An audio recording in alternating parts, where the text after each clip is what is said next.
Halo, perkenalkan nama saya Billy Mono Lambas Marbun. Saya mahasiswa STPK Santo Fransiskus Asisi Semarang semester 4.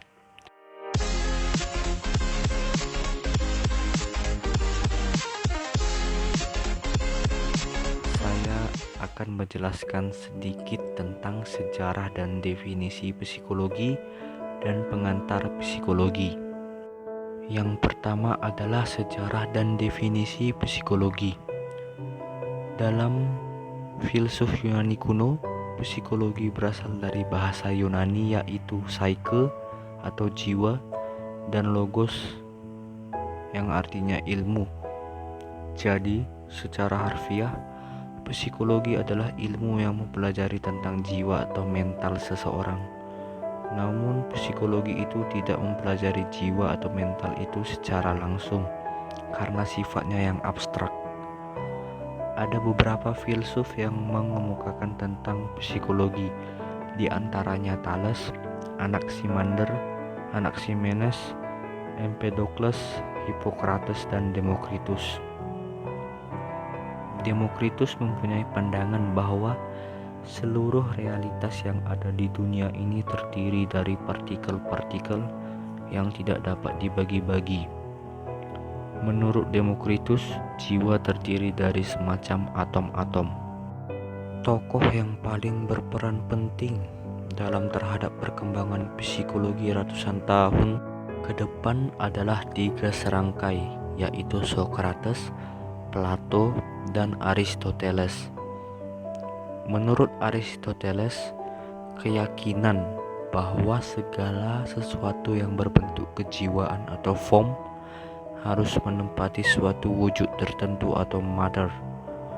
Wujud ini hakikatnya merupakan pernyataan atau ekspresi dari jiwa. Menurut Aristoteles ini hanya Tuhanlah satu-satunya yang tanpa wujud. Era Renans. Pemikiran para filsuf Yunani kuno terus berkembang sampai pada masa Renans, yaitu masa revolusi ilmu pengetahuan di Eropa. Dalam era Renans ini terdapat 2 filsuf, yaitu René Descartes dan Georges Berkeley.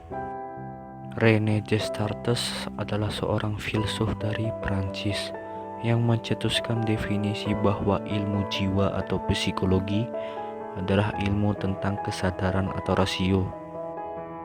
Ia juga mengemukakan mutunya yang terkenal, yaitu cognito ergo sum, yang artinya saya berpikir maka saya ada. Karena menurutnya segala sesuatu yang di dunia ini tidak ada yang dapat dipastikannya, kecuali pikirannya sendiri. Era modern. Perkembangan definisi-definisi psikologi masih berlanjut hingga sekarang. Di antara para sarjana psikologi modern yang mengemukakan definisi psikologi, salah satunya ialah Gardner Murphy, yang mengatakan bahwa psikologi adalah ilmu yang mempelajari respon yang diberikan oleh makhluk hidup terhadap lingkungannya. Unsur-unsur psikologi. Yang pertama yaitu ilmu pengetahuan. Artinya, suatu kumpulan pengetahuan yang tersusun secara sistematis dan mempunyai metode-metode tertentu. Yang kedua, perilaku, yang mempunyai arti yang lebih konkret atau nyata daripada jiwa, sehingga perilaku akan lebih mudah untuk dipelajari daripada jiwa, dan melalui perilaku kita tetap akan dapat mempelajari jiwa. Yang ketiga adalah manusia. Objek material psikologi adalah manusia sendiri, karena manusia yang paling membutuhkan ilmu psikologi dalam berbagai aspek kehidupannya. Yang keempat ada lingkungan. Lingkungan adalah tempat manusia hidup, beradaptasi, dan mengembangkan dirinya. Manusia diciptakan dengan memiliki akal budi yang membuat manusia itu mampu mengatasi persoalan hambatan, dan tantangan dalam hidupnya, sehingga manusia mampu bertahan hidup atau survive. Kita masuk ke pengantar psikologi. Dalam perspektif filosofi dualisme, ada dua kelompok perilaku manusia. Kelompok pertama adalah kelompok yang bertanggung jawab, dan kelompok yang kedua adalah kelompok yang belum bertanggung jawab. Definisi tanggung jawab adalah kehendak bebas mendengarkan dan melakukan aturan sosial yang berkaitan dengan pembelajaran serta menanggung konsekuensi perbuatan yang individu lakukan. Bertanggung jawab juga berarti merencanakan, melaksanakan, serta mengevaluasi kegiatan dalam hidup dengan maksimal. Dan yang kedua adalah kelompok yang belum bertanggung jawab. Kelompok yang belum bertanggung jawab ini tidak memiliki suatu rencana atau tidak melaksanakan suatu tugas yang diemban, dan juga tidak dapat mengevaluasi kegiatan sendiri yang dilakukannya secara maksimal. Siapakah manusia itu sebenarnya? Menurut Wilhelm Wundt, manusia itu adalah satu kesatuan dari jiwa dan raga yang berkegiatan membentuk diri yang ideal dalam segala kegiatannya.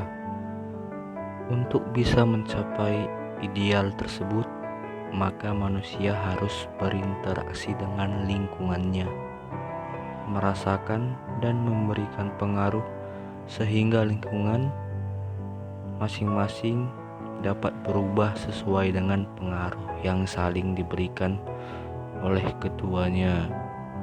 Faktor pembentuk kepribadian yang menentukan kemanusiaan ada dua. Yang pertama, kepribadian terbentuk karena faktor biologis atau persepsi psikologi kognitif atau humanistik, dan yang kedua, kepribadian terbentuk karena adanya reaksi terhadap aksi sosial. Yang pertama, kepribadian terbentuk karena faktor biologis. Terdapat 3 faktor. Yang pertama itu ialah atensi. Atensi adalah suatu usaha mengendalikan fungsi pikiran secara nyata dan jelas terhadap beberapa kemungkinan objek secara simultan atau terhadap rangkaian pemikiran. Yang kedua adalah persepsi.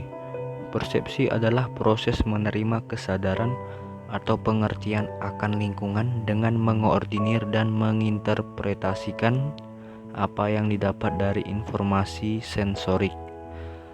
Yang ketiga ialah memori. Memori adalah suatu proses yang ada di dalam otak manusia untuk menerima, mengolah, menyimpan, dan untuk kemudian digunakan kembali di kemudian hari.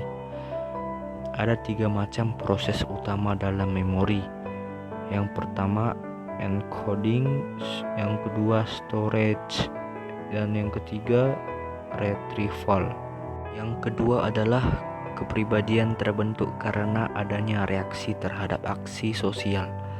Seseorang bisa saja meyakini secara kognitif dan afektif bahwa dirinya mempunyai konsep diri negatif. Dalam artian lain, bodoh, jelek, hina, pantas dikucilkan, dan seterusnya, karena aktualisasi dirinya terhambat. Jenis kebutuhan ini berkaitan erat dengan keinginan untuk mewujudkan dan mengembangkan potensi dirinya. Kepribadian bisa mencapai peringkat teratas ketika aktualisasi diri seseorang akan bisa memanfaatkan faktor potensialnya secara sempurna. Mengapa belajar psikologi penting bagi pendidikan? Karena dapat membantu dalam memahami tingkah laku belajar seorang anak didik guna untuk mencari solusi dari permasalahan yang sedang dihadapi serta memberikan penjelasan bahwa siswanya sedang dalam kondisi belajar yang tidak baik atau yang sedang baik. Sekian dari pemaparan materi saya tentang sejarah dan definisi psikologi dan pengantar teologi. Terima kasih. Love couldn't stop us like a good drug.